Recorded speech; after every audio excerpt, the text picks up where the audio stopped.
आप सभी को जय मसीह की।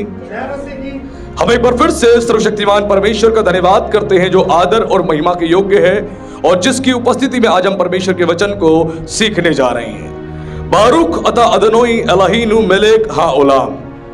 हे सर्वशक्तिमान परमेश्वर, ब्रह्मांड के राजा, आप धन्य हैं। हम जिस परमेश्वर के बारे में जानने जा रहे हैं वो ब्रह्मांड का राजा है। और वो कौन है? वो प्रभु यीशु मसीह है जो सर्वशक्तिमान ईश्वर है। उसके बारे में जब हम जानते हैं हमारी जिंदगी बदल जाती है। अब मेरे बारे में जानोगे तो शायद आप आशीष नहीं प्राप्त कर पाओगे, लेकिन जब सर्वशक्तिमान परमेश्वर के बारे में जानोगे तो जरूर आप आशीष प्राप्त करोगे, क्योंकि वो आशीषित परमेश्वर है और आशीषें उसी से बहती है और वो ही हमें आशीष का सोता बनाता है। हालेलुया। आज वापस एक नेक्स्ट लेवल के हम संदेश को सुनने जा रहे हैं, एडवांस लेवल की एक टीचिंग सुनने जा रहे हैं जिससे परमेश्वर हमें ट्रांसफॉर्म करेगा। आज हम जानने जा रहे हैं 3 फेसेस ऑफ सैल्वेशन, उद्धार के 3 चरण। हमें लगता है हमने विश्वास किया, प्रभु को जीवन दिया, बपतिस्मा लिया, प्रभु भोज लिया, हमारा उद्धार हो गया, दैट्स इट। नहीं, सैल्वेशन के उद्धार के 3 चरण होते हैं और परमेश्वर तीनों चरणों से लेके हमें गुजारता है, हमें लेके जाता है। जिस प्रकार आप सोना देखते हैं, सोना कहीं से भी, माइन से कहीं से भी सोना निकलता है, तो माइनिंग करने के बाद जब सोना निकलता है, सोना कई जगहों से वो निकलता है, अलग अलग फेसिस से होके गुजरता है, तब जाके सोना कुछ बनता है, वैल्यूएबल होता है, तब उससे आभूषण बनते हैं। ठीक उसी प्रकार जो है उद्धार एक बार में केवल नहीं मिल जाता, उद्धार के भी 3 चरण होते हैं और तीनों चरणों को हमें समझना जरूरी है। 3 फेसिस से परमेश्वर हमें होके गुजारता है, 3 फेसिस से, जिसको हमें सीखना और समझना बहुत जरूरी है। और जब तक हम इन बातों को नहीं समझेंगे हम आशीषित नहीं होंगे। तो आज के प्रचार की बुनियाद डालेंगे हम book of Isaiah chapter 5 verse 13, यशाया की पुस्तक अध्याय 5 और पद 13। और यहां से आज हम परमेश्वर के वचन की ओर प्रचार की बुनियाद डालेंगे, जिसमें इस प्रकार लिखा है, इस कारण मेरी प्रजा अज्ञानता के कारण बंधुआई में जाती है। हालेलुया। बाइबल बताती है कि परमेश्वर की प्रजा, किसकी प्रजा? किसकी प्रजा? ऊंचे स्वर से, किसकी प्रजा? परमेश्वर की प्रजा। हम किसकी प्रजा हैं? हमारा राजा कौन है? प्रभु यीशु मसीह। वो खुद कह रहा है कि मेरी प्रजा क्या है? अज्ञानता के कारण बंधुआई में चली जाती है। अज्ञानता के कारण आज मनुष्य जब अज्ञानता में जीवन को व्यतीत करता है तो गुलामी में चला जाता है, गुलामी में। और गुलामी में जब वो चला जाता है तो समस्याओं को, तकलीफों को लगातार वो उठाता है, लगातार। और परमेश्वर का ज्ञान नहीं होने से गुलामी में जाता है। जब हम सब जितने यहां बैठे हैं, हम में से किसी ने जब प्रभु यीशु मसीह को नहीं जाना था, हम सब भी गुलामी में थे। क्यों? एक अज्ञानता हमारे पास थी जिसे हम ज्ञान समझ रहे थे। वो ज्ञान नहीं, वो ईश्वर का ज्ञान नहीं था, वो एक अज्ञानता थी। किसी ने हमें कहा सोमवार को ये कार्य करो, हम वो करते थे। किसी ने कहा मंगलवार को ये कार्य करो, वो करते थे। किसी ने कहा बुध को ये करो, वीर को, शुक्र को, शनि को, रवि को ये करो। हम सारे दिनों वो कार्य करते थे और हमें लगता था कि हम सच्चे ईश्वर को जान चुके हैं, सच्चे ईश्वर को पहचान चुके हैं। वो काम हम किस में कर रहे थे? अज्ञानता में। जब अज्ञानता में हम किसी काम को करते हैं तो हम बंधुआई में चले जाते हैं। इसी प्रकार लिखा है होशे 4:6 में, मेरे ज्ञान के ना होने से मेरी प्रजा क्या हो गई? नाश हो गई। ये केवल याजकों के लिए नहीं कहा था परमेश्वर ने, ये हम सब के लिए कहा है, क्योंकि नया नियम बताता है हम सब याजकों का पदधारी समाज हैं। हम सब, आप सब अपने घर में जितने भी हस्बैंड्स हैं, अपने घर में आप लोग प्रिस्ट हैं, आप लोग प्रिस्ट हैं। उस घर की जिम्मेदारी प्रभु ने आपके हाथों में दी है। आप उस घर के प्रिस्ट हैं, उस घर के पादरी आप हैं। ध्यान रखना, वो आपकी जिम्मेदारी है। इस कलीसिया का पादरी भले ही मैं हूं, लेकिन अपने अपने घरों में पादरी आप सब हैं। और बाइबल कहती है हम सब जितने लोग बैठे हैं जो परमेश्वर की पवित्र प्रजा है, वो सब के सब जो लहू से धोए गए हैं, वो परमेश्वर की ओर से याजकों का पदधारी समाज है। ये परमेश्वर ने आप लोगों को रॉयल प्रिस्ट बना के अपॉइंट किया है।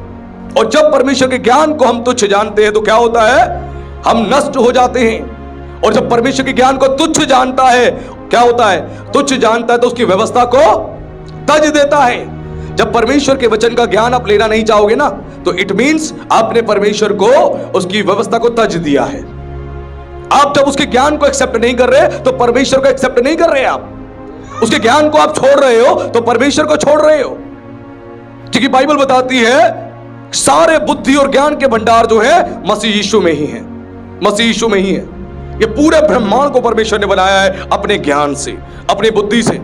अय्यूब जब आग बबूला हो गया, आग बबूला होकर परमेश्वर के सामने वो बातें करने को निकला, उसके तीनों दोस्त आए और तीनों ने बहुत सारी बातें कही, लेकिन अय्यूब ने कहा मैं अपना मुकदमा खुद लड़ूंगा, मैं परमेश्वर से पूछूंगा बता मैंने कौन सा अपराध किया है। आग बबूला हो गए, परमेश्वर से उसने बात करना चाहा, उसके बाद क्या हुआ, परमेश्वर प्रकट हुआ, और जब परमेश्वर प्रकट हुआ फिर परमेश्वर ने उससे बातें करी। परमेश्वर ने कहा बता इस पूरी पृथ्वी की नींव कहां डली है, बता मुझे, जो आकाश मैंने ताना है बता इसके तंबू कहां है, समुद्र की सीमाएं किसने ठहराई हैं, वो परमेश्वर के सामने बोल नहीं पाया, और उसने उसी टाइम अपने आप को मूर्ख कहा और अपने आप को उसी समय परमेश्वर के सामने छोटा किया। उसने बोला मुझसे पाप हुआ है, मुझसे पाप हुआ है कि मैं अपना मुकदमा लड़ने चला हूं। हेलो, अपना मुकदमा परमेश्वर के सामने लड़ने मत जाना। वो धर्मी है, वो सच्चा न्यायी है, वो जो करता है वो अद्भुत है और वो सच्चाई से भरा हुआ है, उसके कार्य करने में कोई भी कपट नहीं है, वो अपनी मर्जी का मालिक है। और इसका मतलब ये नहीं वो किसी के ऊपर अन्याय होने दे, नहीं, ये परमेश्वर की महान योजना होती है कि परमेश्वर कुछ भी जो हमारी जिंदगी में करता है, जब परमेश्वर के ज्ञान को हम तुच्छ जानते हैं तो हम परमेश्वर की व्यवस्था को तज देते हैं, और जब उसकी व्यवस्था को तज देते हैं तो हम परमेश्वर को तज देते हैं। जब उसको तज देते हैं तो क्या होता है, वो कहता है मैं भी तेरे लड़कों को, तेरे बाल बच्चों को छोड़ दूंगा। क्यों परमेश्वर ने बार बार इजरायलियों को गुलामी में डाला, क्यों परमेश्वर ने बार बार सिखाया आइडल वर्शिप नहीं करनी तो नहीं करनी, व्यभिचार नहीं करना तो नहीं करना, बार बार परमेश्वर पराये देवताओं के पीछे नहीं जाना तो नहीं जाना, कितना उनको समझाया, अशुद्ध वस्तुओं को नहीं छूना, अशुद्ध चीजों को नहीं खाना, वो फिर भी उसके बाद वो अपने आप को संसार के जैसे ही बना रहे थे। और क्यों परमेश्वर ने ये इजरायलियों को कहा कि तुम अन्य जातियों के बीच में रहो सही लेकिन उनसे अलग रहो, क्योंकि तुम्हें मैंने सेपरेट किया है। हमें अन्य जातियों के बीच में रहना, लेकिन हमें सेपरेट किया है, उनके जैसा जीवन नहीं जीना। अगर उनके जैसा हम जीवन जी रहे हैं तो हमने परमेश्वर के ज्ञान को तुच्छ जाना है, और जो उसके ज्ञान को हम तुच्छ जानते हैं हम उसकी व्यवस्था को भी तुच्छ जानते हैं। व्यवस्था यानी परमेश्वर का कानून जो उसने व्यवस्थित करने के लिए दिया है, व्यवस्थित करने के लिए। इस देश का भी कानून है, किस लिए, व्यवस्थित करने के लिए। ट्रैफिक का भी लॉ है व्यवस्थित करने के लिए कि रेड लाइट होगी तो सब रुक जाएंगे और दूसरी साइड वाले जाएंगे। अगर वो कानून नहीं बनता तो क्या होता, सड़कों पे चक्का जाम, आप कई कई दिन तक वहीं खड़े होते, अपनी गाड़ी या बाइक वहीं छोड़ के निकल जाते। आप कहते मुझे बचना है, मुझे जीना है, लेकिन उस कानून की वजह से, व्यवस्था की वजह से रेड लाइट होती है तो इधर वाले लोग रुक जाते हैं और उधर वाले आना शुरू कर देते हैं, और ग्रीन लाइट होती है तो आप निकल जाते हो। क्यों, वो व्यवस्थित की गई है। वैसे ही परमेश्वर ने अपना नियम, अपना कानून हमें दिया व्यवस्थित करने के लिए। हमें जो सीमा दी है उस सीमा को हमें बढ़ाना नहीं है, उस सीमा के भीतर रहते हुए काम करना है। कई बार क्या होता है, हम परमेश्वर के वचन को तुच्छ जानते हैं और उसके बाद हम उन कामों को कर बैठते हैं। आप कनाडा में जाएंगे तो कनाडा में एक ऐसी स्ट्रीट है, स्ट्रीट जीरो एवेन्यू करके एक स्ट्रीट है, उस स्ट्रीट के अपोजिट साइड में सीधा यूएस से लग जाता है, वहां पे यूएस से लग जाता है, एक ही रोड का गैप है, और वहां पर जो है कोई व्यक्ति आराम से वो चाहे तो बॉर्डर को क्रॉस कर सकता है, लेकिन वहां पर पुलिस खड़ी होती है, गाड़ियों में साइड में खड़ी होती है। अगर कोई उस रोड पे रहेगा तो पुलिस वाले देख रहे होते हैं।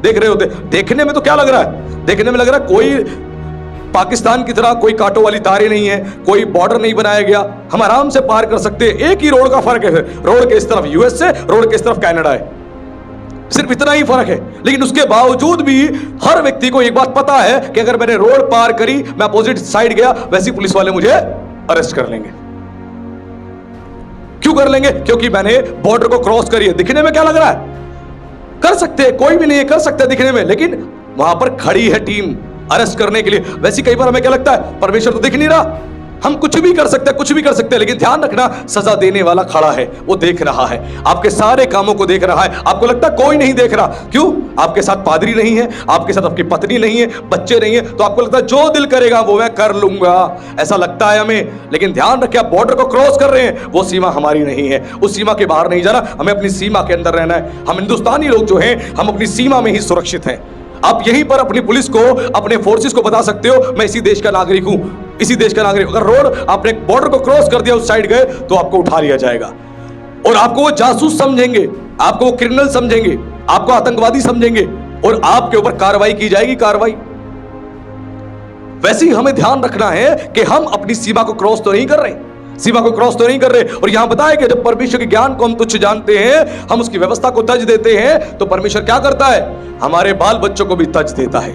हम में से जितने लोग बैठे हैं, हम सब ने मसीह को स्वीकार करने से पहले हम सब ने परमेश्वर की व्यवस्था को तुच्छ जाना। हम में से बहुतों के पास वचन आया होगा, बहुतों ने हम में से लोगों ने सुसमाचार सुना होगा, और बहुत लोगों के हृदयों में परमेश्वर ने कई बार कई मसीहों के द्वारा अपने संदेश को पहुंचाया भी होगा, जिसको सुन के हमने इग्नोर किया।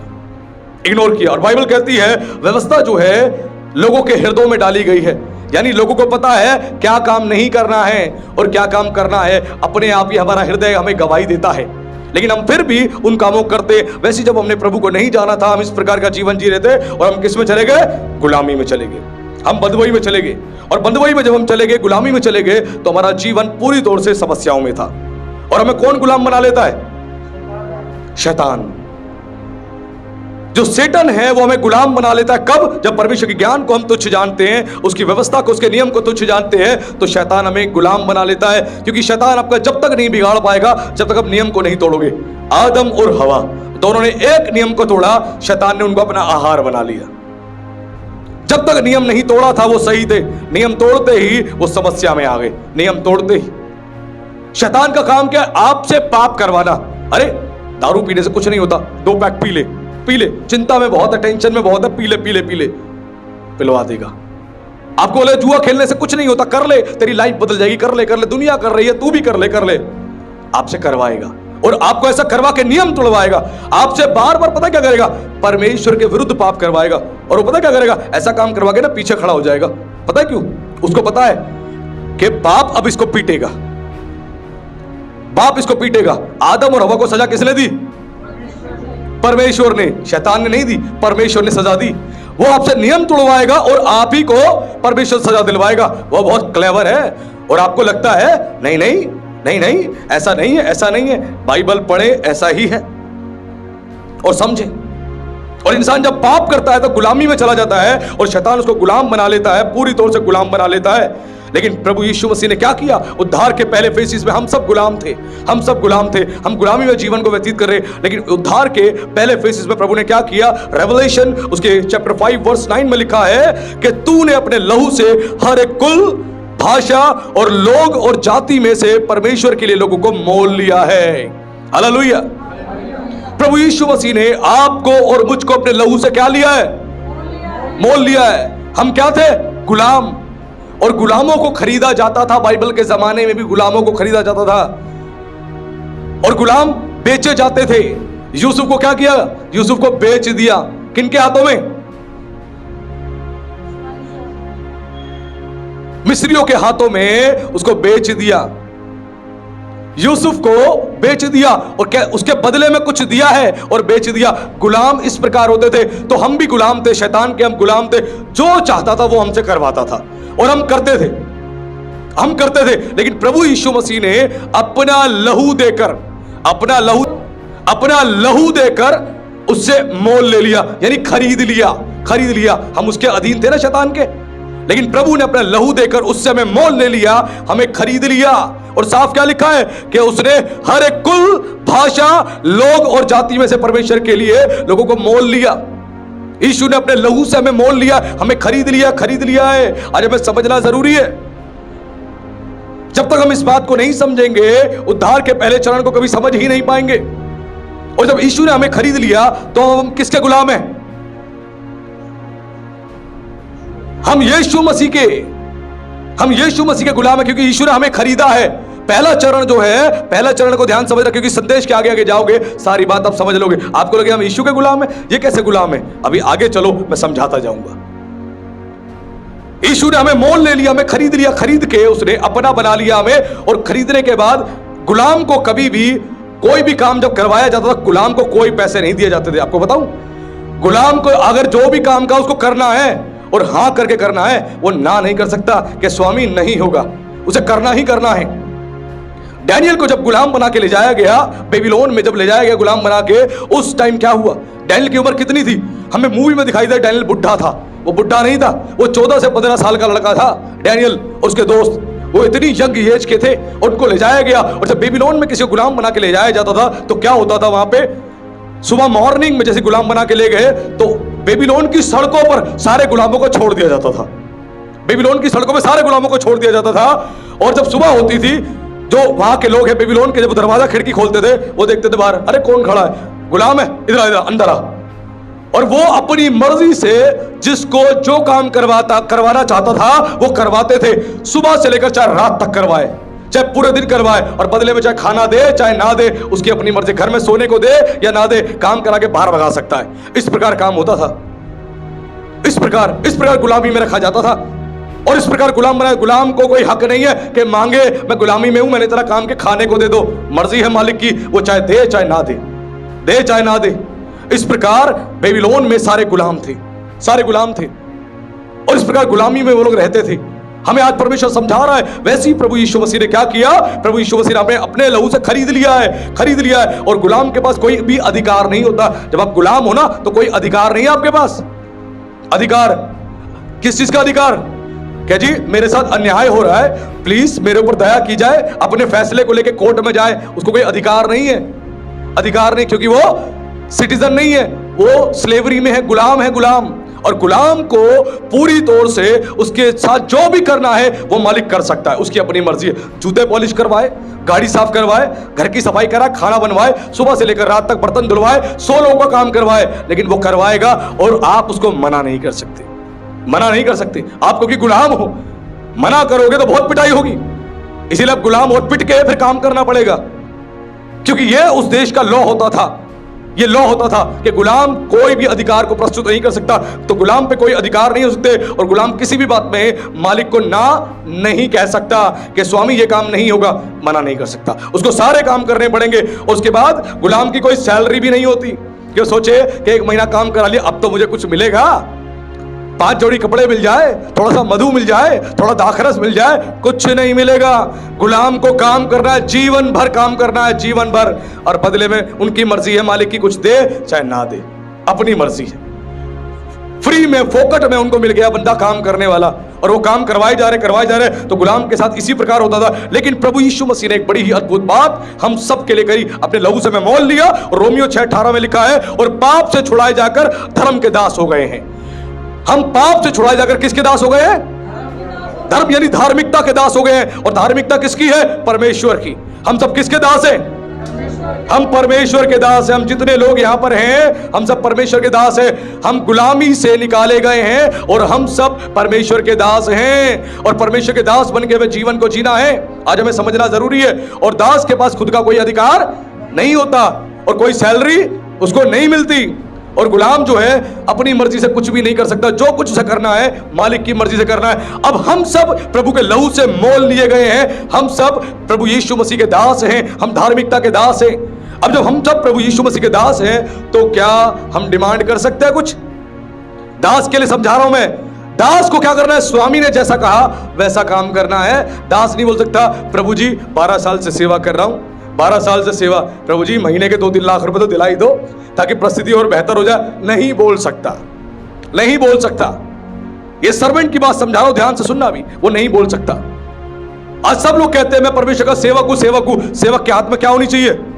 झाड़ू। सेवक के हाथ में झाड़ू होनी चाहिए, घर में झाड़ू लगाने के लिए रेडी रहे। लेकिन सेवक कहते हैं मैं सेवक हूं, प्रभु का सेवक हूं, लेकिन उसके हाथ में कभी झाड़ू नहीं दिखेगी आपको, कभी सफाई करता हुआ चर्च में नहीं दिखेगा।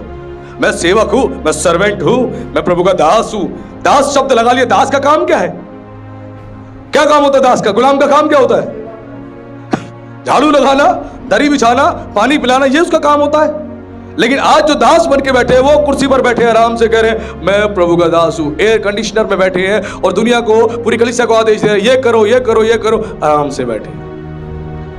मैं सेवक होने के अर्थ को जानता हूं और मैं ये अपनी बढ़ाई करने के लिए नहीं कहना, मेरी पूरी कलीसिया जानती है। मैं उनके साथ कदम से कदम मिला के हर चीज में खड़ा होता हूं और सारे काम लग के करवाता हूं। क्यों? मैं जानता हूं मैं एक सर्वेंट हूं। और केवल मैं नहीं, आप सब जो प्रभु की ओर से उसके लहू से मोल लिए गए हैं, आप सब सर्वेंट हैं और आप सबको इसी प्रकार प्रभु की इच्छा पर चलना है। अब मालिक की मर्जी है, वो आपको आपके काम के बदले में मजदूरी क्या दे, मजदूरी क्या दे उसकी मर्जी है। आप मान लीजिए आज मैं सेवा कर रहा हूं, प्रभु की सेवा में पूरे जोश के साथ, पूरे बल के साथ आज मैं प्रभु की सेवा कर रहा हूं, आप लोगों के बीच वचन का प्रचार कर रहा हूं। अब प्रभु इस सेवा के बदले मुझे, इस सेवा के बदले प्रभु मुझे चाहे 1 गिलास पानी पिलाए, इसके बदले प्रभु 1 गिलास मुझे जूस दे दे ठंडा ठंडा, गर्मी बहुत हो रही है ना, या प्रभु चाहे तो मुझे 1 करोड़ रुपए दे दे, वो किसकी मर्जी है? परमेश्वर की मर्जी है, स्वामी की मर्जी है। आपको सेवा के बदले क्या देना है वो परमेश्वर डिसाइड करेगा, आप और मैं डिसाइड नहीं कर सकते। Because we all are servants of Christ. हम सब मसीह के दास हैं, और दास अपने अधिकार को प्रस्तुत नहीं कर सकता। दास का मतलब दास अधिकार को प्रस्तुत कर रहा है, नहीं, दास को एक चीज का अधिकार प्रस्तुत करना है, मैं उसका दास हूं, मैं महान परमेश्वर का दास हूं। दास का मतलब सेवा करने वाला गुलाम व्यक्ति, जैसा बोला गया वैसा करना है। अब हम धार्मिकता के दास हैं, पाप से हमें आजाद किया गया है और धार्मिकता के दास हैं। हम धार्मिकता के दास है, यानी मसीह के दास है, परमेश्वर के दास है, और जैसा वो हमें कहता हमें करना है। क्या सेवा करने के लिए हमें मना करना है? नहीं करना। जैसा स्वामी ने आदेश दिया वैसा हमें कार्य करना है। उसको नहीं बोलना प्रभु मैं नहीं कर रहा, मुझसे नहीं हो पाएगा। प्रभु ने कहा अगर तुझे आदेश दिया तो तुझे करना है, चाहे कुछ भी हो जाए तुझे ही करना है, तू पीछे नहीं हट सकता। अरे भाई समझना पड़ेगा, लेकिन हम इस बात को धीरे धीरे भूलते चले जा रहे हैं। हम भूलते चले जा रहे हैं, हमें नहीं भूलना। आज बहुत से लोग सेवा कर रहे हैं, सालों सेवा कर रहे हैं, सेवकाई में स्ट्रगल है, संघर्ष है, परेशानियां। वो क्या कहते हैं, प्रभु साइड में एक काम करो, एक नौकरी कर लूं, काम नहीं चल रहा, घर का गुजारा नहीं हो रहा, साइड में एक जॉब कर लेता हूं 20-25 हजार रुपए की, ताकि घर भी चल जाए और सेवा भी हो जाए। स्वामी ने जब तुम्हें नौकरी छुड़वा के फुल टाइम सेवकाई के लिए खड़ा किया तो क्या तुम्हें स्वामी पे भरोसा नहीं है? स्वामी ने खड़ा किया, मर्जी किसकी है? अपने राज्य के लिए काम करने के लिए किसने चुना? स्वामी ने चुना। और जब चुन के नियुक्त किया तो अगला काम क्या बताया? मेरे साथ साथ चलो, जो पिछली बार हमने सुना था कि मेरे साथ साथ चलो। प्रभु अपने साथ साथ चलाना चाहता है। तुम कह रहे हो प्रभु 12 घंटे बाहर चलता हूं बॉस के साथ, संसार वाले बॉस के साथ, बाकी बचे हुए 6-7 घंटे 8 घंटे आपके साथ, बाकी तो बिस्तर पर सो जाऊंगा। प्रभु को पार्ट टाइम लोग नहीं चाहिए। हेलो, पार्ट टाइम नहीं चाहिए। ओल्ड टेस्टमेंट से लेकर न्यू टेस्टमेंट तक मुझे एक भी कैरेक्टर ऐसा दिखा दो जिसको प्रभु ने पार्ट टाइम बुलाया हो। जिसको बुलाया फुल टाइम बुलाया, पूरी तौर से बुलाया। मूसा भेड़ बकरे चला रहा था, बोला छोड़ आजा। जिसको बुलाया हो, मैं मल्टीपल एग्जांपल ले लो आप बाइबल का, मैंने कितनी बार प्रचार किया। जिसको बुलाया पूरी तौर से बुलाया। अमोस भविष्यवक्ता गूलर के पेड़ों का छांटने वाला, उसको बुलाया, छोड़ दिया उसने। उसके बाद गूलर के पेड़ों में छटाई करनी से बंद कर दी, आ गया। एलिशा 12 जोड़ी बैल चरा रहा था, उसको एलिया ने बोला आजा, आ गया, सब छोड़ दिया। मती चौकी पर बैठा था, इनकम टैक्स कलेक्टर था, प्रभु ने कहा आजा, आ गया, सब छोड़ के, गवर्नमेंट नौकरी छोड़ के आ गया। प्रभु के पीछे चलने के लिए छोड़ के आना पड़ता है, छोड़ के। आज उद्धार को हमें गलत तरीके से प्रस्तुत किया जाता है। नया नियम बताता है, प्रेरित कहते हैं कि हमें दुख उठा के बड़े कलेश के साथ परमेश्वर के राज्य में प्रवेश करना होगा। लेकिन आज हमें अलग ही प्रकार का सुसमाचार सुनाया जाता है। कहा जाता है यीशु में आओ, सब कुछ तुम्हारी जिंदगी में बदल जाएगा और तुम स्वर्ग जाओगे ही जाओगे। Wow, wonderful. सोचिए ये किस प्रकार का सुसमाचार है। ये उद्धार के पहले चरण में ही मैं बात कर रहा हूं अभी आपसे। यीशु ने कहा अपना क्रूस उठाना पड़ेगा। यीशु ने कहा हल पे हाथ रख के पीछे नहीं देखना। यीशु ने कहा जो अपने बच्चों को, अपनी पत्नी को, माता पिता को मुझसे प्रिय जाने का मेरे योग्य नहीं। यीशु ने कहा जो सब कुछ छोड़ के मेरे पीछे चलेगा वो 100 गुना पाएगा। ये यीशु ने बोला। दुख उठा के परमेश्वर के राज्य में प्रवेश करना है। धन्य है आप यदि आपके जीवन में आज दुख भी है, समस्या भी है, परेशानी भी है, आप प्रभु में ईमानदारी से चल रहे हैं, सच्चाई से चल रहे हैं, उसके वचन का पालन कर रहे हैं, तो आप आशीषित हैं, धन्य है परमेश्वर की नजर में उस व्यक्ति से बेहतर जिसके पास करोड़ों की संपत्ति है लेकिन परमेश्वर के वचन का पालन नहीं करता। हालेलुया। आज चेक करना क्या है आपके पास।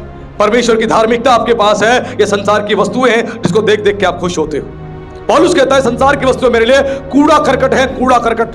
मैं किस चीज पर घमंड करूं, किस चीज पर? संसार की सारी वस्तुएं कूड़ा करकट है। आज हम घमंड करते हैं, हमारे पास एक गाड़ी आ जाए अलग ही लेवल पर घमंड होता है, एक घर आ जाए अलग ही लेवल का घमंड होता है, ऊंचा पद मिल जाए अलग ही लेवल का घमंड होता है, हमारे अच्छी जान पहचान हो जाए अलग ही लेवल का घमंड होता है। अरे किस बात का घमंड कर रहे हो? ये दुनियावी चीजें हैं, संसार की चीजें हैं और इस संसार में नाश हो जाएंगी। पौलुस कहता है एक ही बात पर घमंड करता हूं मैं, और किसी बात पर नहीं, कि मैं मसीह को जानता हूं। मेरे लिए घमंड का विषय यही है कि मैं मसीह को जानता हूं। आपके लिए घमंड का विषय यही है कि आप मसीह को जानते हो। अगर मसीह को नहीं जानते तो घमंड करने का कोई फायदा नहीं, कोई फायदा नहीं। संसार की सारी चीजें यहीं छूट जाएंगी, सब कुछ यहीं छूट जाएगा। अगर मसीह को आप जानते हो तो आप धन्य हो, आप आशीषित हो, आप ब्लेस्ड हो। इसीलिए आप कभी नहीं कह सकते कि प्रभु मैं क्या करूं, मैं कैसे करूं। आप दास हैं, आप दास है, धार्मिकता के गुलाम हैं, आप धार्मिकता के दास हैं आप, और आपको स्वामी की मर्जी के अनुसार सेवा करनी है। स्वामी को नहीं बोलना स्वामी आज तो कमर में दर्द है, सोने दो, कल कर लूंगा। नहीं, स्वामी को ना नहीं चाहिए। ऐसा नहीं वो बड़ा वो कठोर परमेश्वर है, नहीं नहीं, स्वामी को ना नहीं चाहिए सेवा के लिए। आपकी कमर में दर्द है, आप बोलो ठीक है प्रभु आपने कहा मैं शुरू करूंगा, आप काम करो, आपकी कमर का दर्द वो दूर करेगा। हालेलुया। लेकिन यीशु की कठोरता के विषय में खुद एक दास ने बताया। उसने क्या बोला? उसने बोला स्वामी ने क्या किया, स्वामी ने जाने के पहले किसी को 5 तोड़े दिए, किसी को 2 तोड़े, किसी को 1 तोड़े दिए, और 5 वाले ने मेहनत करके डबल किए, 2 वाले ने मेहनत करके डबल किए, 1 वाले ने क्या बोला छुपा के रख दिया। और स्वामी आया, स्वामी ने सबका हिसाब लिया, 5 वाले को देखकर खुश हुआ, 2 वाले को देखकर खुश हुआ, 1 वाले से पूछा, उसने बोला मैं तो जानता था तू कठोर मनुष्य है। कौन है तू? कठोर मनुष्य है, इसलिए मैंने मट्टी में दाब दिया, मुझे पता है जहां तू नहीं बिखेरता वहीं से बटोरता है। स्वामी ने कहा अगर तू जानता था तो तूने इन पैसों को सरफरों को क्यों नहीं दिया, मनी एक्सचेंजर्स को क्यों नहीं दिया? कम से कम ब्याज तो मिलती, कुछ तो आता। लेकिन तूने क्या किया? तूने कुछ भी नहीं किया। और परमेश्वर ने कहा इससे छीनो और उसको दे दो जो विश्वास योग्य है, और उसको उठाओ और उसको डाल दो वहां पे जहां पे रोना और दांत पीसना है। कठोर है वो स्वामी, सेवा के लिए अगर चुना है तो कठोर भी है वो स्वामी। हमें यीशु को केवल प्रेमी नजर से देखते हैं, प्रेमी नजर से, अरे प्रभु दया से भरा, हम गलती करते रहेंगे, वो माफ करता रहेगा, हम सेवा छोड़ भी देंगे चलेगा। नहीं नहीं नहीं, उसने कहा मुझे देने का अधिकार है तो मुझे लेने का भी अधिकार है, मुझसे भी और आपसे भी और दुनिया के हर एक सेवक से। ध्यान रखना, आपने पहले क्या किया उससे अब कोई फर्क नहीं पड़ता, अब क्या कर रहे हो उससे फर्क पड़ता है। कई लोग अपनी पुरानी धार्मिकता में जी रहे, अरे मैंने पहले ये किया, मैंने वो किया, उसके बदले में खुदा ने तुम्हें बहुत आशीष दी, लेकिन अब तुम क्या कर रहे हो वो इंपॉर्टेंट है। वो इंपॉर्टेंट है कि प्रेजेंट में तुम क्या कर रहे हो। तुमने पास्ट में किया, खुदा ने उसके बदले में तुम्हें आशीष दी, तुम्हें ब्लेस किया, तुम्हें सम्मान दिलाया, लेकिन अब तुम क्या कर रहे हो वो इंपॉर्टेंट है। हम धार्मिकता के दास हैं, धार्मिकता के दास हैं, और प्रभु ने हमें सेवा के लिए चुना है। बदले में मजदूरी मिलेगी, कौन देगा? परमेश्वर देगा। जो बोलते हैं ना कि प्रभु तूने उसको इतना दिया, उसको इतना दिया और मुझे इतना सा दिया, तो स्वामी कहता है मैं अपने माल के साथ जो मर्जी करूं, मेरा माल है, मेरी मर्जी, मैं जो मर्जी दूं। सुबह वाले को जो दे रहा हूं मैं दे रहा हूं, दोपहर वाले को जो दे रहा हूं मैं दे रहा हूं, और सांझ वाले को जो दे रहा हूं वो दे रहा हूं, मेरी मर्जी है। उसने तीनों को इक्वल कर दिया। तकलीफ सब ज्यादा किसको हुई? सुबह वाले को। मैं सुबह से लगा पड़ा हूं प्रभु, मुझे जो दिया उसके बराबर तूने दोपहर वाले को भी कर दिया तो कर दिया, तूने शाम वाले को भी कर दिया। सबसे दुख तो मुझे यही था।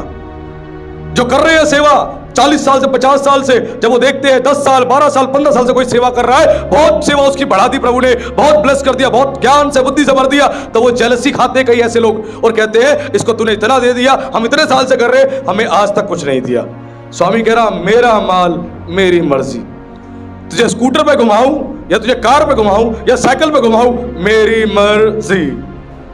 ध्यान रखना, वो परमेश्वर की मर्जी है, वो आपकी मेरी मर्जी नहीं है। परमेश्वर की मर्जी है, वो क्या दे क्या ना दे, आपको सेवा बस ईमानदारी से करनी है। मैं कभी परवाह नहीं करता मेरे पास कितने लोग हैं, मैं कभी परवाह नहीं करता कि परमेश्वर कब सेवकाई को बहुगुणित करेगा, लेकिन मैं इस बात के लिए हमेशा प्रभु को धन्यवाद करता हूं कि परमेश्वर ने मेरे हृदय में ऐसा प्रेम दिया है, ऐसी आग दी है कि मैं सेवा करने में कभी कतराता नहीं, मैं लोगों को देखकर निराश नहीं होता, मैं केवल परमेश्वर को देख के खुश होता रहता हूं। जब आप लोगों की तरफ देखोगे आप निराश हो जाओगे, कोई आपसे वायदा करेगा भाई टेंशन ना लो, पैसा आने दो, आपको देके आपकी परिस्थिति बदल दूंगा, क्षण भर में सब कुछ चेंज हो जाएगा। वायदा करेंगे और वायदे से फिर मुकर भी जाएंगे, लेकिन जब खुदा वायदा करता है ना, वो अपने वायदे से मुकरता, वो कहता है मैं मनुष्य नहीं कि बोलकर मैं पलट जाऊं, मैं परमेश्वर हूं, जो मैंने कहा मैं करूंगा ही करूंगा, मैं दूंगा ही दूंगा। वो महान परमेश्वर है, महान परमेश्वर है। हम एक वचन को पढ़ते हैं, बार बार पढ़ते हैं कि परमेश्वर के तंबू पे कौन रह पाएगा, कौन रह पाएगा। उसमें लिखा हुआ है जो खराई से चलता है, जो सच्चाई से चलता है, जो झूठ नहीं बोलता है, लेकिन उसमें बड़ी इंपॉर्टेंट बात लिखी है, जो शपथ खाकर बदलता नहीं। यानी कि आपने कमिटमेंट करी, कमिटमेंट की बहुत बड़ी वैल्यू है। आपने अगर कमिटमेंट कर दी और कमिटमेंट से आप पीछे हट रहे हो तो आप स्वर्ग में नहीं जा पाओगे, चाहे संसार में आपने किसी को कोई भी कमिटमेंट करी है।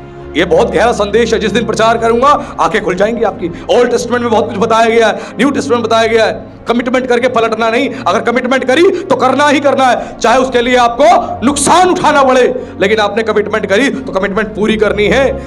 उसके तंबू पे वही चढ़ पाएगा जिसने कमिटमेंट करी है। क्यों लिखा? मन्नत मान के पीछे मत हटियो, कमिटमेंट करके पीछे मत हटियो। कमिटमेंट कर दी खुदा से तो कमिटमेंट हो गई तेरी, कमिटमेंट पूरी कर। और लिखा है जब कमिटमेंट कर दी तो उसको पूरा करने में विलंब ना कर, क्योंकि परमेश्वर ऐसों से खुश नहीं होता, उन मूर्खों से खुश नहीं होता जो वायदा तो कर लेते हैं लेकिन मन्नत पूरी नहीं कर पाती। कमिटमेंट बहुत इंपॉर्टेंट है। वर्ल्ड में कहीं पर भी कुछ बोलते हो, अपनी बातों को ध्यान रखना, सोच समझ के कमिटमेंट करिए। कमिटमेंट पूरी करने का दम रखना अंदर, तभी जाके कमिटमेंट करना, वरना नहीं। बुद्धिमान व्यक्ति ऐसे काम करता, इसीलिए ईश्वर ने कहा तुम्हारी बात हाँ की हाँ और ना की ना हो। ईश्वर ने भी कहा कमिटमेंट के विषय में समझ ले। मैं एक एक विषय पे आपको संदेश प्रचार कर सकता हूं, आपके बोलने के विषय पे, आपकी आंखों के विषय पे, आपके कान के विषय पे, आपके चलने के विषय पे, आपके कार्य करने के विषय पे। बाइबल हर विषय में बहुत कुछ बताती है, लेकिन ये छोटा सा संदेश, ये छोटी सी बात मैंने इसीलिए ऐड करी कि आप समझ जाएं कि परमेश्वर कैसा है। वो अपनी कमिटमेंट करके पलटा। बाइबल में जितनी भविष्यवाणियां करी, उत्पत्ति में जो भविष्यवाणियां करी, वो भविष्यवाणियां सारी यीशु मसीह ने, सर्वशक्तिमान परमेश्वर ने पूरी करी, और वो आज भी पूरी कर रहा है, और वो पूरी होती चली जा रही है। लिखा है बाइबल का एक एक वचन बिना पूरा हुए ना रहेगा। एक एक वचन पूरा हो जाएगा, बिंदु भी नहीं टलेगा, उसमें ध्यान रखना। एक एक वचन पूरा होगा। तो उद्धार का पहला चरण जो है, पहला फेस है, हम क्या है? परमेश्वर के सर्वेंट्स। हम सर्वेंट्स हैं, हम दास है, और दास का काम है बिना किसी आशा के, बिना किसी पाने की इच्छा से केवल सेवा करनी है। सेवा करनी है। जब खुदा की सेवकाई के लिए आप भेंट देते हैं, सेवा के लिए दान देते हैं, ये एक्सपेक्ट ना करें मैं दे रहा हूं तो बदले में मुझे 10 गुना मिलेगा, बदले में मुझे 100 गुना मिलेगा। ये कोई लॉटरी नहीं है। हेलो, ये लॉटरी सिस्टम नहीं है, कमेटी सिस्टम नहीं है कि डाल दिया इतना पलट के इतना मिल गया। एफडी सिस्टम नहीं है। बाइबल साफ कहती है कि जब तू भेंट देता है तो परमेश्वर को आदर देता है। और बाइबल में लिखा है जिसने अधिक बिखेरा उसने अधिक बटोरा। अधिक बिखेरा तो अधिक बटोरा, जिसे थोड़ा बिखेरा उसे थोड़ा बटोरा, बाइबल कहती है। लेकिन ये लॉटरी सिस्टम नहीं है। ये रख के मत कभी भी बोना कि मैं 10 बो रहा हूं बदले में मुझे 100 मिलेंगे। ये कोई सट्टा नहीं है। 10 लगाया, 10 के बदले में 100, 100 के बदले में 1000। ये वो सिस्टम नहीं है। आपको परमेश्वर को आदर देना है। और मैं सच बता रहा हूं, कई मसीह कहते हैं प्रभु के भवन में भेंट देके फायदा क्या? फायदा क्या? अपने पैसे को देके फायदा क्या? प्रभु तो ब्रह्मांड का राजा है, ब्रह्मांड का राजा है, उसके पास तो सब कुछ है, देके फायदा क्या? इससे फायदा तो पादरी को हो रहा है, पादरी को हो रहा है फायदा। ये लोग सोचते हैं। मैं सच बताऊं, जो व्यक्ति अपना पैसा परमेश्वर को नहीं दे सकता, वो अपना जीवन भी नहीं दे सकता। जो व्यक्ति पैसा ही नहीं दे सकता, वो जीवन कहां से देगा? कुछ लोग कहते हैं प्रभु आपके लिए मैं मरने को तैयार हूं, जब समय आएगा मैं गर्दन कटवा लूंगा, मैं छाती में गोली खा लूंगा, मैं तैयार हूं। प्रभु कहेगा अरे जा पाखंड ली, तेरे से 1000 रुपए निकलते नहीं, सैलरी में से 500 रुपए निकलते नहीं, और तू जान देगा? तेरी पॉकेट से तो कुछ निकल नहीं रहा, तू जान कहां से तेरी निकलेगी? सबसे पहले तू ही भागेगा, तू ही भागेगा। जो पैसा दे सकता है खुदा को, वो अपना जीवन भी दे सकता है, ध्यान रखना। और परमेश्वर पैसा इसलिए नहीं लेता कि वो आपके पैसे को खाए। वो ब्रह्मांड का राजा है, वो अपने दासों को खिलाने की सामर्थ्य रखता है, वो किसी के भरोसे नहीं बैठा। लेकिन जब आप फाइनेंसिस को देते हो तो क्या होता है? आप परमेश्वर को ऑनर करते हो, आदर देते हो, आपके अंदर से कपट और छल खत्म होता है। आपका दिल करता है सैलरी आई, पूरी सैलरी अपने पास रख लूं, लेकिन वचन कहता है कि परमेश्वर की सेवा के लिए मुझे निकालकर भेंट देनी है, वो आपकी ईमानदारी है। अगर आप थोड़े में ईमानदार रहोगे तो बहुतों का अधिकारी बनाएगा। अब थोड़े में बेईमान होगे, कहां से बहुतों का अधिकारी बनोगे? आज बहुत से लोग क्यों अधिकारी नहीं बन पा रहे बहुतों के? क्योंकि थोड़े में ही बेईमान है। मत जियो ऐसा जीवन, ईमानदारी का जीवन जियो। ध्यान रखना, हम दास हैं, और दास किसी भी पाने की आशा से सेवा नहीं करता, केवल अपने स्वामी की मर्जी को पूरा करता है। यह पहला चरण है, क्योंकि प्रभु ने हमें अपने लहू से मोल लिया है। हम अपने नहीं हैं। कुरिन्थियों की पत्री में लिखा है कि हमारा देह पवित्र आत्मा का किसका मंदिर है? पवित्र आत्मा कौन है? सर्वशक्तिमान परमेश्वर है पवित्र आत्मा। ध्यान रखना, यह देह उसका मंदिर है। कैसे बन गया मंदिर? क्योंकि इसको उसने मोल लिया है। और वचन में लिखा जो इस मंदिर को नाश करेगा मैं उसे नाश करूंगा। इस मंदिर को बहुत से लोग नाश कर रहे हैं, बंद कर दे। नशा करके, जुआ खेल के, लड़ाई झगड़ा, गाली गलौज, इस मंदिर को नाश कर रहे हो। अगर इस मंदिर को नाश करोगे, भूल जाओ, दिमाग में यह विचार रख लेना कि आप जिस मंदिर को नाश कर रहे हो, यह ब्रह्मांड के राजा का मंदिर है। इस मंदिर को नाश करोगे, वो आपको नाश करेगा। कैसे करेगा? आपकी परिस्थिति को और बिगाड़ देगा, और समस्याओं में डाल देगा, आपके घर में समस्याएं डाल देगा, और अंत में आपको उठा के नरक की आग में डाल देगा। इस मंदिर को नाश करने का बिल्कुल विचार नहीं करना। यह मंदिर पवित्र आत्मा का है। इस मंदिर का दुरुपयोग भी मत करना कि जो दिल करे मैं इस मंदिर से जो मर्जी कर लूं, चोरी कर लूं, डकैती कर लूं, मर्डर कर लूं, जो मर्जी करूं। कौन देख रहा है? मंदिर में बैठा है वही देख रहा है। यीशु आया, मंदिर में आया। यीशु जैसे यीशु मंदिर में आया, यीशु ने क्या देखा? मंदिर में अरे कबूतर बेचे जा रहे हैं मंदिर के अंदर, कबूतर बिक रहे हैं। और क्या देखा यीशु ने? यीशु ने देखा मंदिर के अंदर क्या हो रहा है, व्यापार हो रहा है, लेन देन चल रहा है, इतनी सारी चीजें, रोटियां बिक रही है, पता नहीं क्या क्या बिक रहा है मंदिर में, इतना कुछ बिक रहा है। और जैसे यीशु ने देखा, यीशु को गुस्सा आया। यीशु ने क्या किया? पहली बार पूरी बाइबल में यीशु को गुस्सा करते हुए देखेंगे आप। रस्सी का कोड़ा बनाया यीशु ने, क्रोध में आकर रस्सी का कोड़ा बनाया और सारी मेजें उलट दी और पलट दी। और यीशु ने कहा, तुमने मेरे पिता के घर को डाकुओं की खो बना दिया है। और लिखा है, मेरा पिता का घर प्रार्थना का घर कहलाएगा। ये शरीर प्रार्थना का घर कहलाना चाहिए, यहां से सुबह शाम दिन रात प्रार्थनाएं होनी चाहिए, लेकिन तुमने इसमें सब कुछ डाल दिया है। नशा भी चल रहा है, जुआ भी चल रहा है, गलत काम भी चल रहे हैं, व्यभिचार भी चल रहा है, इस शरीर में चल रहा है। ये परमेश्वर का घर है और ये धुन उसको खा जाएगी, ध्यान रखना। और रस्सी का कोड़ा बना के मारेगा, क्योंकि वचन में खुद लिखा है, जिसको बेटा बनाता उसको वो क्या लगाता है? वाओ, वंडरफुल, थैंक यू परमेश्वर, धन्यवाद पिता, आप हमें कोड़े लगाते हैं और हमें सुधारते हैं। और हम मांगते हैं एक एक को व्यक्ति को कोड़े लगा जो नहीं सुधर रहे, लेकिन उनको सुधार। पास्टर जी ऐसा मत मारो, अगर उसके कोड़े खाने से हम सुधर जाए तो क्या भला नहीं है हमारे लिए? नरक की आग में जाने से अच्छा है कि कोड़े खा ले हम, भला है। इसीलिए यीशु, ध्यान रखना, ये उसका मंदिर है, ये प्रार्थना का घर कहलाना चाहिए। तुम किसी को देखो प्रार्थना, किसी को तकलीफ में देखो प्रार्थना, अपने घर जाओ प्रार्थना, फाइनेंशियल तंगी देखो प्रार्थना, बच्चों को परेशान देखो प्रार्थना, घर में खाने की तंगी प्रार्थना, घर बनवाना है उसके लिए प्रार्थना, वचन नहीं सीख पा रहे प्रार्थना, हर चीज के लिए प्रार्थना, प्रार्थना प्रार्थना करो, तो जाके ये घर प्रार्थना का घर कहलाएगा। नहीं तो ये डाकुओं का अड्डा कहलाएगा। डाकू अंदर बैठे हैं, अपने काम को अंजाम दे रहे हैं, और तुम्हें लगा है कि अंदर पवित्र आत्मा है। उसकी सुनो, उसकी समझो। यह पहला चरण है जिसको हमें समझना ही समझना है, सीखना ही सीखना है। अब दूसरा चरण क्या है? दूसरा चरण है कि हम परमेश्वर की संतान हैं।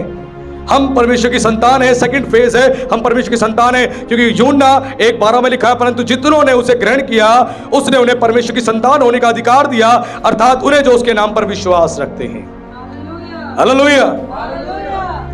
जितनों ने उसे ग्रहण किया अपने उद्धारकर्ता के रूप में, प्रभु यीशु मसीह को जितनों ने ग्रहण किया, उन सबको संतान होने का अधिकार दिया गया है, अर्थात उन्हें जो उसके नाम पर विश्वास करते हैं। विश्वास करते हैं, हम संतान हैं, हम परमेश्वर की संतान हैं। और संतान घर का क्या होता है?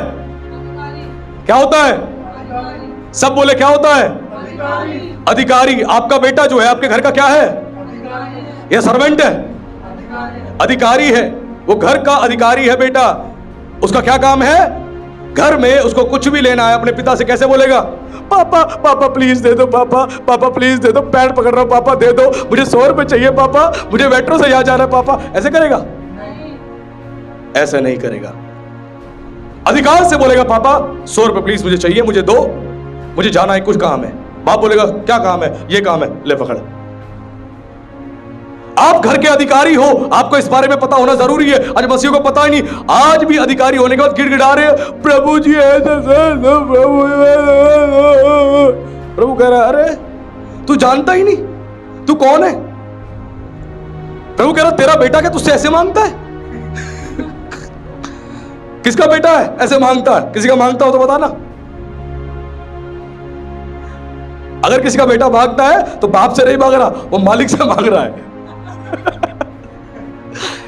इसीलिए आप घर के अधिकारी हो और अपने बाप से, अपने पिता से अधिकार से आप मांग सकते हो। पापा मुझे ये चीज चाहिए, वो चीज चाहिए। मेरी बेटी कहती, पापा एक काम करो, मुझे स्कूटर दिला दो एक। मैंने कहा ठीक है दिला दूंगा, बर्थडे आएगा दिला दूंगा। पापा मुझे कार दिला दो, ठीक है दिला दूंगा, बर्थडे आएगा दिला दूंगा। बोल के उसको मैं कह देता हूं, सुन लेती है।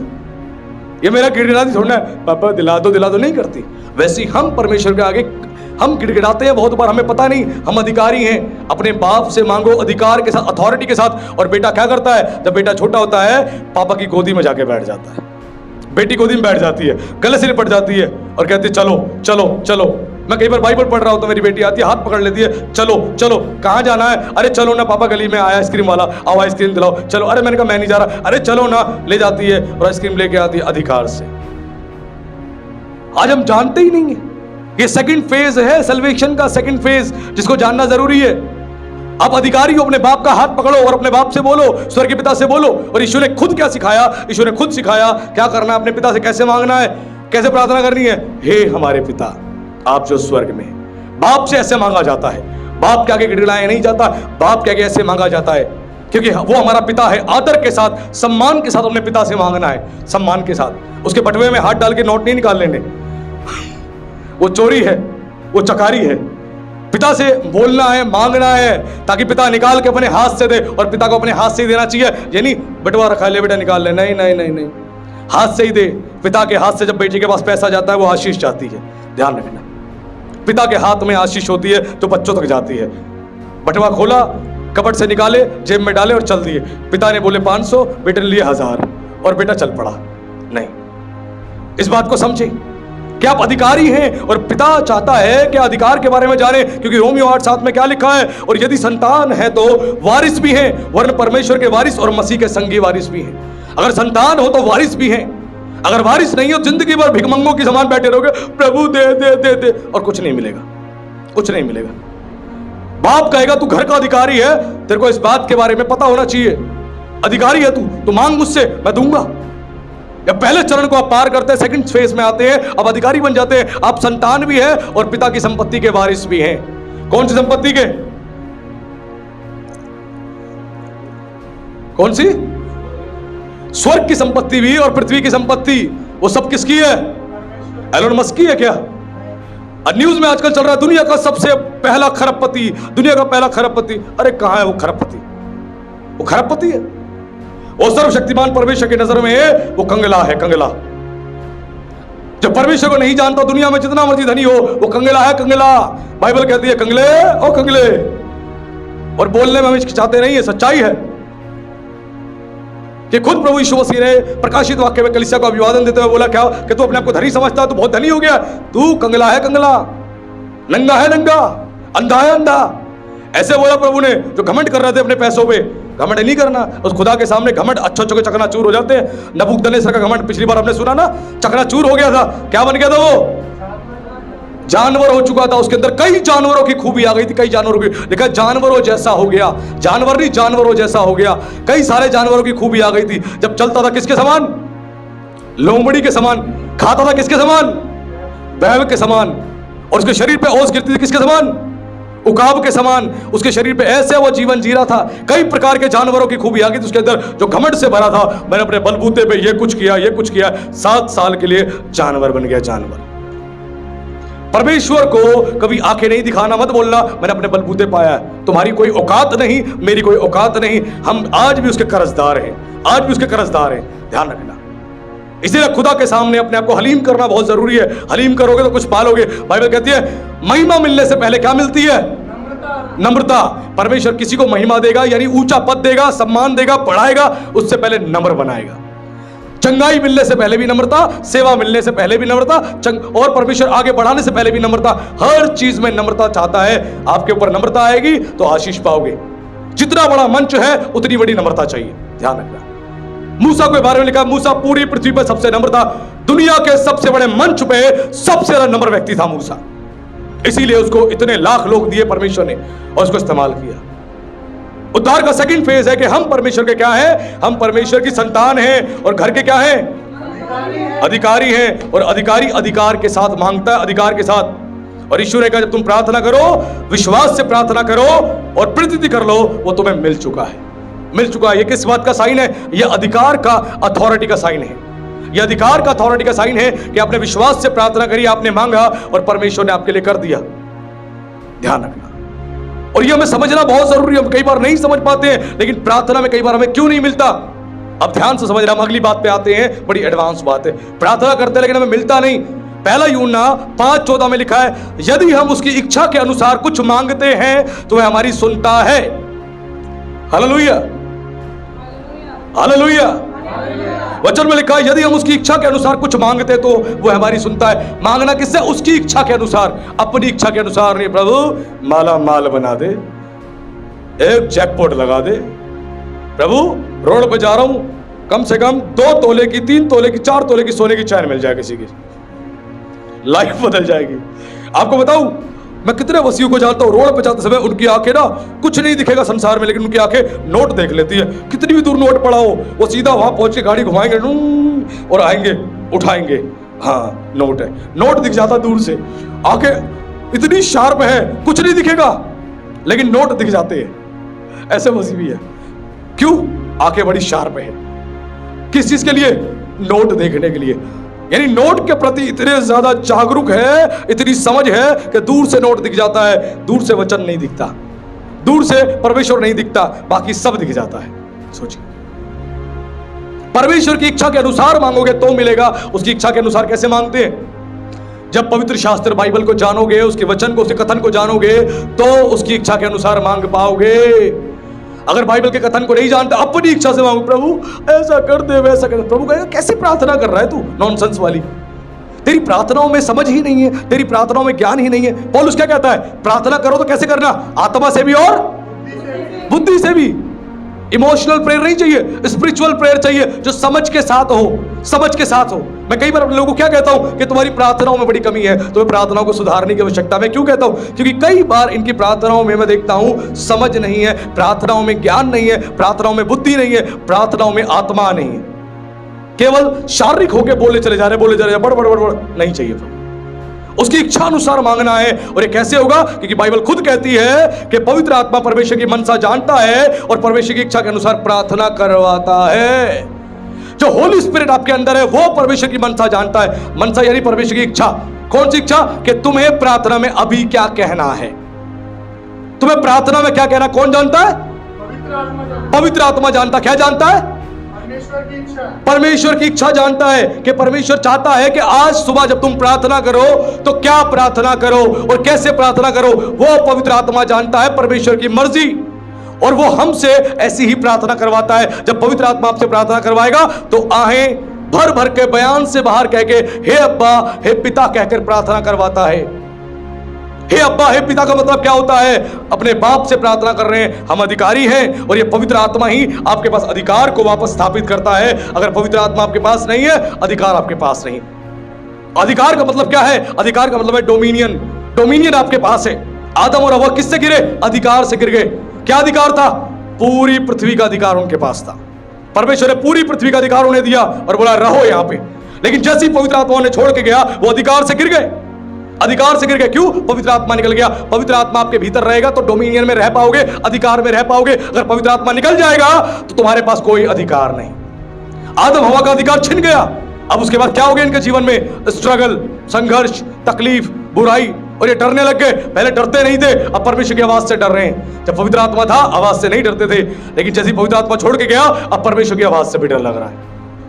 पवित्र आत्मा आपके भीतर होगा, वचन अच्छा लगेगा, संदेश अच्छा लगेगा। पवित्र आत्मा नहीं होगा, बहुत बुरा लगेगा संदेश। पास्टर पका रहा है, पास्टर बोर कर रहा है, पता नहीं क्या क्या बोल रहा है। पवित्र आत्मा तुम्हारे भीतर नहीं, इसलिए मजा नहीं आ रहा। जिसके भीतर पवित्र आत्मा है उसको मजा आ रहा है। क्यों? वो कह रहा मुझे आत्मा का भोजन मिल रहा है, मेरे को बल मिल रहा है, मुझे ताकत मिल रही है। 4 घंटे और प्रचार हो, मैं सुन सकता हूं, मेरी कैपेसिटी है। लेकिन पवित्र आत्मा तुम्हारे भीतर नहीं तो तुम्हें मजा नहीं आएगा, मजा नहीं आएगा। डोमिनियन से गिर गए, वो अधिकार से गिर गए। इसीलिए रोमियो 3:23 में लिखा है सबने पाप किया है और परमेश्वर की महिमा से रहित है। परमेश्वर की महिमा क्या है? होली स्पिरिट, पवित्र आत्मा। पवित्र आत्मा जब वापस आपके पास आता है, पवित्र आत्मा आपको मिलता है, आप उद्धार पाते हो तो परमेश्वर के घर के अधिकारी बन जाते हो, अधिकारी बनते हो। फुल ऑफ अथॉरिटी आपके पास होती है, फुल ऑफ अथॉरिटी।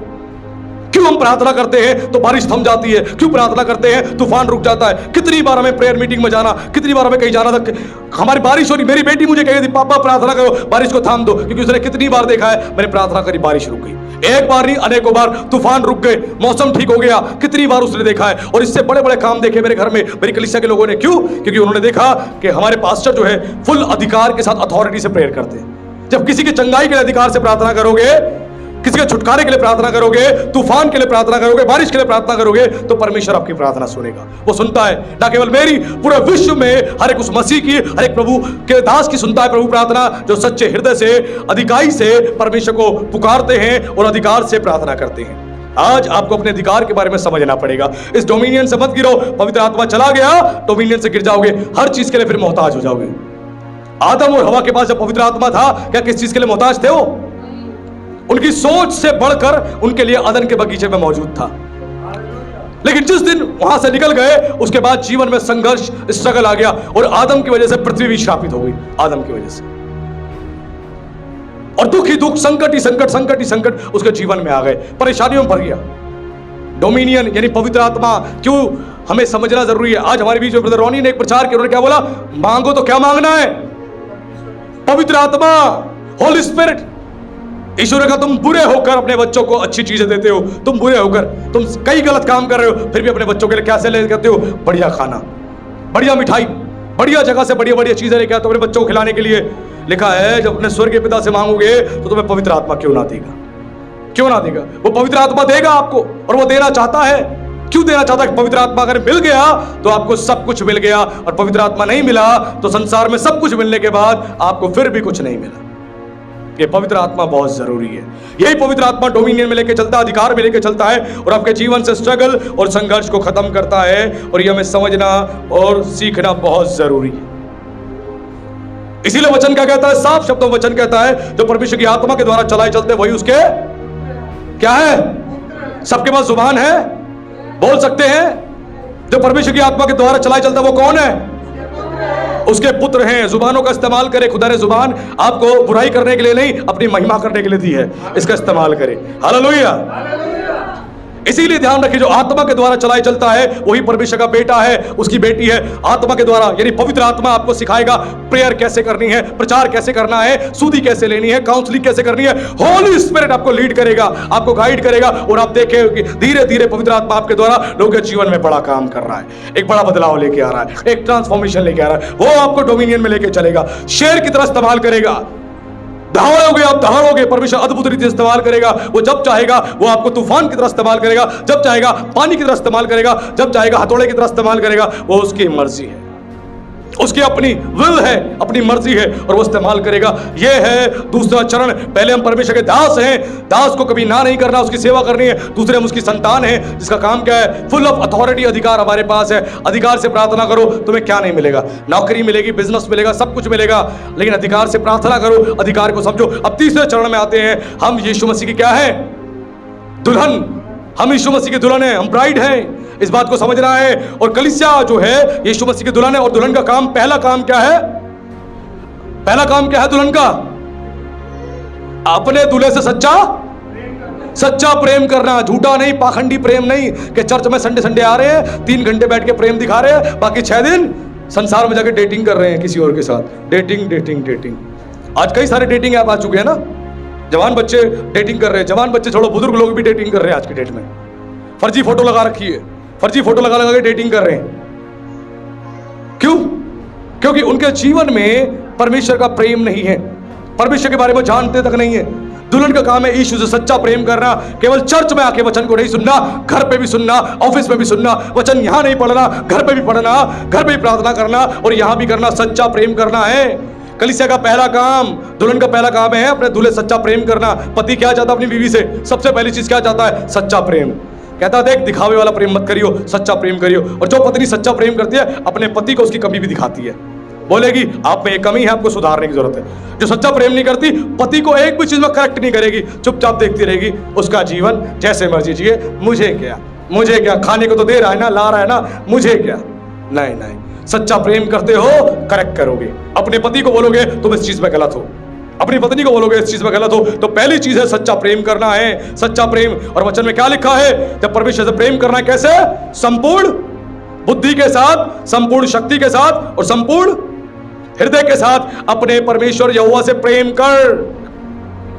ये प्रेम करना है परमेश्वर से, हर बात में परमेश्वर को महिमा देनी है, ऐसा प्रेम करना है परमेश्वर से। ये सच्चा प्रेम है, ये दुल्हन का काम है, दूल्हे से प्रेम करना है। दूसरा काम क्या है? दूल्हे के प्रति विश्वास योग्य रहना है। विश्वास योग्य रहना है, यानी किसी और से प्रेम संबंध नहीं बनाने। हेलो, किसी और से प्रेम संबंध नहीं बनाने। आज कई मसीह बोलेंगे हमने तो किसी और से प्रेम संबंध नहीं बना रखे, हम कोई आइडल वर्शिप करते नहीं, हम किसी देवताओं के पीछे जाते नहीं, हम ऐसा कुछ करते नहीं, हम तो सच्चे परमेश्वर के पीछे चलते हैं, बाइबल का कहा मानते हैं उसके अनुसार। लेकिन मैं बता रहा हूं आपको, maximum to maximum Christians in the world, वो लोग क्या कर रहे हैं? वो संसार से मोहब्बत कर रहे हैं, संसार के कामों से मोहब्बत कर रहे हैं, शैतान से मोहब्बत कर रहे हैं, और कह रहे हैं यीशु सच्चा प्रेम करते हैं। याकूब 4:4 में लिखा है, संसार की मित्रता परमेश्वर से बैर है। अगर संसार के आप मित्र बन गए हो तो यीशु से आप बैर कर रहे हो, यानी आप क्या कर रहे हो? आपने गहरा संबंध बना रखा है, गहरा संबंध। यीशु को तो आपने फॉर्मेलिटी के लिए रखा हुआ है, मेरा दूल्हा फॉर्मेलिटी के लिए, बपतिस्मा तो ले ही लिया, मरते दम तक यहीं बने रहना, चलते रहो, छुट्टी। ये माइंडसेट है। संसार से प्रेम कर रखा है, संसार से। अगर संसार से प्रेम करते हो तो आप यीशु से बैर करते हो। और संसार से प्रेम का क्या मतलब है?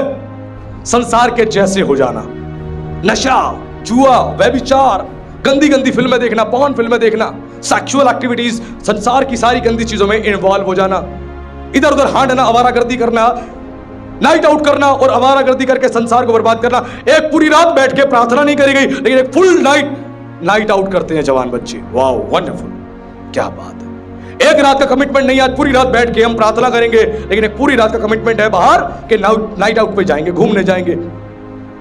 आज मैं सच बताऊं, मैंने इतने मसीहों को देखा है, मुश्किल से मैं कह रहा हूं 1% भी, संख्या बहुत बड़ी बता रहा हूं मैं, 1% भी बड़ी मुश्किल से मसीह हैं जो ये कहते हैं कि मेरा बच्चा बहुत प्रार्थना करता है, बहुत बाइबल पढ़ता है, प्रभु की सेवा करता है, चर्च में जाता है, ये भी सीख रहा है, वो भी सीख रहा है, पवित्र आत्मा इसको इस्तेमाल कर रहा है। 1% से भी कम लोग देखे हैं। 99% पता क्या देखे हैं? बच्चे क्या कर रहे हैं? पादरी मुझे, बच्चे क्या कर रहे हैं आजकल? बच्चे जो है, अजी एक बेटा मेरा कनाडा चला गया, एक बेटा यूएस चला गया जी, एक इंजीनियर बन गया जी, एक डॉक्टर बन रहा है जी, एक मैकेनिक बन गया जी, और एक की नौकरी छुड़वाई, चपरासी था जी, छुड़वा दी और बैंक में लगवा दिया जी उसको पैसे भर के, जी बेटा मेरा ये कर रहा है। ऐसे बोलते हैं। ये मसीह माता पिता हैं और ये संसार की उपलब्धियां गिनवाते हैं। 1% भी ऐसे मसीह नहीं है जो कहते हो कि मेरा बच्चा बहुत बाइबल पढ़ता है, बहुत प्रार्थना करता है, पास्टर जी से बड़े सवाल करता है। सचमुच पूरे चर्च के अंदर पास्टर जी कहता है भाई ये बच्चा तुम्हारा बहुत तेज है, बहुत आगे बढ़ेगा। बहुत मुश्किल से 1% भी है ऐसे लोग। अगर आपका बच्चा ऐसा नहीं है, संसार जैसा है, तो आपका बेटा भी, आपकी बेटी भी संसार से मोहब्बत कर रही है और आपके लिए दुख की बात है, बहुत दुख की बात है। प्रभु आपका भी न्याय करेगा, कहेगा तुझे मैंने बच्चे दिए, किस लिए दिए? पूरी अधीनता में, गंभीरता से मेरे वचन को सिखाने के लिए, उनका पालन करने के लिए। नहीं सीख रहा, भेंट पादरी के पास क्यों नहीं भेजा तूने? क्यों नहीं तूने क्लासेस के लिए भेजा? क्यों नहीं तूने सिखाया? क्यों नहीं तूने एक किताब खरीद के दी कि पढ़ेगा, सीखेगा, बढ़ेगा? नहीं, सोचिए। और वो सोचते हैं ये संसार की उपलब्धियां बहुत बड़ी उपलब्धियां नहीं। संसार से प्रेम करना दूल्हे से बैर करना है, बैर। अगर आप संसार से प्रेम कर रहे हो तो दूल्हे से बैर करते हो, बैर। इस बात को समझना जरूरी है। इस संदेश के बिल्कुल अंतिम भाग पे हम आ चुके हैं और अगले कुछ मिनटों में संदेश खत्म होने वाला है, घबराए नहीं। ये संदेश के हम तीसरे चरण को समझ रहे हैं, 3 फेसिस हम समझ रहे हैं सल्वेशन के। पहला है हम सर्वेंट हैं, मसीह यीशु के दास हैं और दास को किस प्रकार सेवा करनी है मैंने बताया। दूसरी बात, हम उसकी संतान हैं, हमारे पास अधिकार है, अथॉरिटी है, पिता के साथ हमें रहना है, उस पिता की आज्ञा माननी है, उस प्रेम को दर्शाना है और पूरे अधिकार का इस्तेमाल करना है जो पिता ने हमें दिया है। और तीसरी चीज, हम उसके दुल्हन हैं और दुल्हन का काम है दूल्हे को खुश करना, दूल्हे को खुश करना, संसार जैसा नहीं होना। और अंतिम जो फाइनल काम है दुल्हन का, वो है दूल्हे की प्रतीक्षा करना। आज कलीसिया किसकी प्रतीक्षा कर रही है? किसकी प्रतीक्षा कर रही है? सब लोग बोले किसकी प्रतीक्षा कर रही है? धन्य है आपकी जुबानें जो यीशु मसीह का नाम लेती हैं। किसी बहाने में नाम तो बुलवा दूं, पक्का पादरी तो बन जाओ। दुल्हन का काम है दूल्हे की प्रतीक्षा करना, दूल्हा आने वाला है और हम सबकी धन्य आशा क्या है? प्रभु आएगा, इस संसार के दुख, कलेश, समस्या, परेशानी, चिंताओं से हमें छुड़ा के अपने साथ लेके जाएगा। वाह, क्या धन्य दिन होगा जिस दिन हमारा प्रभु आएगा, इस संसार से हमें मुक्त करके अपने पास लेके जाएगा। सोचो, बाइबल कहती है वहां रोना नहीं है। किस्त कैसे जाएगी? बच्चों की फीस कैसे जाएगी? किराया कैसे जाएगा? घर की जरूरतें पूरी कैसे होंगी? रोना नहीं, दांत पीसना नहीं, बीमारी नहीं, कोई मौत नहीं, किसी प्रकार की आलोचना नहीं, केवल परमेश्वर के साथ, अपने दूल्हे के साथ, मसीह के साथ आनंद ही आनंद, आनंद ही आनंद। जिस संसार के सोने के लिए हम रोते हैं, बिलखते हैं, काश जब रेट सस्ता था हमने सोना ले लिया होता।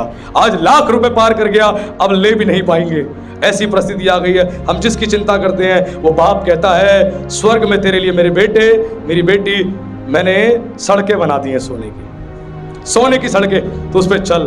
तेरे पैर के नीचे वहां सोना कर दिया है, जो संसार में सर के ऊपर है उसको मैंने पैर के नीचे कर दिया है सोना, तो उस पर चलेगा। और तेरे लिए मैंने बेशकीमती पत्थरों का, बहुमूल्य मणियों का, इन हीरो का मैंने तेरे लिए घर बना दिया है जिसमें तू रहेगा। सोचिए, ऐसा परमेश्वर, इतना कुछ स्वर्ग में उसने हमारे लिए रखा है। क्या आज भी हम यीशु को ठुकरा दें? आज भी हम इनकार कर दें? नहीं, टाइम नहीं बचा, अब भी समय है। बस एक बात प्रभु से इस समय कह लेना, इस संदेश को जब मैं समाप्त करूंगा, प्रभु मेरे मन को बदल दे।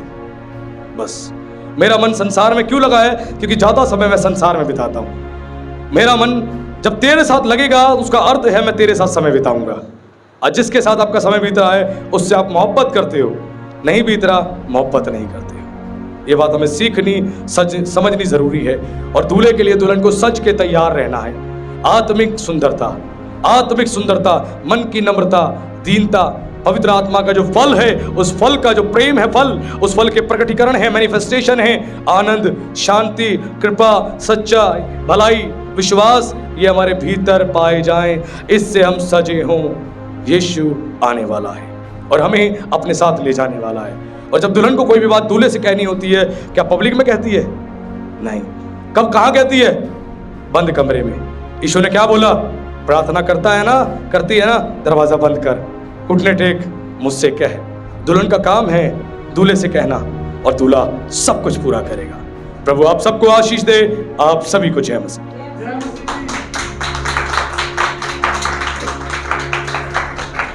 आइए हम लोग आंखें बंद करेंगे, एक अंतिम प्रार्थना करेंगे। हे सर्वशक्तिमान परमेश्वर, हम धन्यवाद करते हैं आज के प्रभु जी इस अद्भुत संदेश के लिए। आपने बता दिया 3 फेसेस ऑफ सैल्वेशन के बारे में, 3 चरणों के बारे में। हम एक ही साथ प्रभु आपके दास भी हैं, उसी समय मेरे परमेश्वर हम आपके बेटे भी हैं, बेटियां भी हैं, और प्रभु उसी समय हम आपके दुल्हन भी हैं। एक साथ 3 जिम्मेदारियां अदा करने के लिए आपने हमें सौंपी हैं। पिता हम धन्यवाद करते हैं, जैसे पिता, पुत्र, पवित्र आत्मा आप तीनों हैं, त्रिएकता में भी एक है, वैसे ही हम प्रभु तीनों जिम्मेदारियों को अदा करते हैं। तीनों हमारे रोल हैं, फिर भी हम आपके लिए एक हैं। हम धन्यवाद करते हैं आपकी इस महानता के लिए। जैसे शरीर को आपने 3 चरणों में बनाया है, आत्मा, देह और प्राण के रूप में, वैसे प्रभु आपने 3 जिम्मेदारियां हमें दी, लेकिन तीनों मिलकर हम एक हैं। राजा, ये शरीर के 3 भाग हैं लेकिन वो एक हैं। आप 3 भागों में हैं, आप एक हैं। उसी प्रकार प्रभु जी हम भी प्रभु आपके साथ इन तीनों जिम्मेदारियों को अदा करें। जब हमें आप दास के रूप में सेवा दें तो दास के रूप में हम काम करें। जब हमें बेटे के रूप में आप जिम्मेदारी दें, हम बेटे के रूप में कार्य करें। और जब दुल्हन के रूप में आप हमें जिम्मेदारी दें तो दुल्हन के रूप में हम काम करें। और ये तीनों जिम्मेदारियां आपने एक एक व्यक्ति को यहाँ पर दी है, ऑनलाइन सुन रहे लोगों को दी है। इसके लिए आपका धन्यवाद करते हैं और सबके लिए आशीष, सबके लिए बरकत, सबके लिए ब्लेसिंग मांगते हैं और बढ़ोतरी मांगते हैं। राजा आपका धन्यवाद करते हैं आपकी महानता के लिए। सबको हम आपके हाथों में सौंपते हैं, सबकी जिंदगियों में आशीष मांगते हैं। आपके दूसरे आगमन से पहले प्रभु जी एक एक व्यक्ति के जीवन में हम आत्मिक तैयारी मांगते हैं, हम सेवा मांगते हैं, आपके समर्पण मांगते हैं। पवित्र आत्मा आप सबके हृदय को कायल करे और उन्हें परमेश्वर तैयार करे अपने राज्य के लिए और अद्भुत रीति से इस्तेमाल करे। आपका विशेष धन्यवाद। हम सबको आपके लहू में सील करते हैं और इस प्रार्थना को जीवित सामर्थी परमेश्वर के पुत्र मसीह यीशु के नाम से मांगते हैं, आमीन। हालेलुया। हम सबका दिल कैसा था? एकदम वीरान था, लेकिन जब यीशु मसीह का जल आया, जो हमें मिलता गया, हमारी मुश्किल का हल मिलता गया। Hallelujah, hallelujah. एक बार फिर हम इस पैरा को गाएंगे। दिल था वीरान घर, यीशु जीवन का जल मुझको मिलता गया, मेरी मुश्किल का हल। दिल था वीरान घर, यीशु जीवन का जल मुझको मिलता गया, मेरी मुश्किल का हल। मैंने खोया था जो वो मुझे मिल गया, मैंने खोया था जो वो मुझे मिल गया। हर घड़ी हर जगह गाऊं हालेलुया, हालेलुया।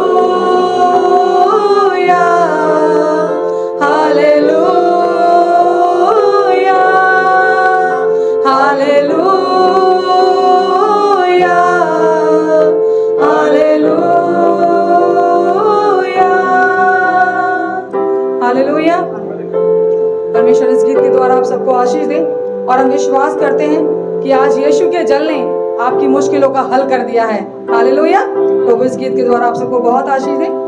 और अब समय है ऑफरिंग की प्रार्थना का, तो हम सब अपनी आंखों को बंद करेंगे, सरों को झुकाएंगे और खुदावन से प्रार्थना करेंगे।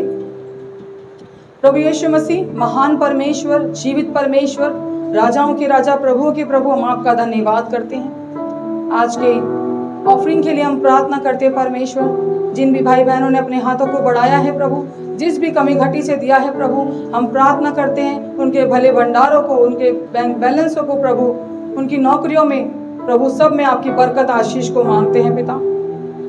और जो नहीं दे पाए हैं पिता, उन्हें सामर्थ्य प्रदान करें कि वो देने वाले बन सके पिता।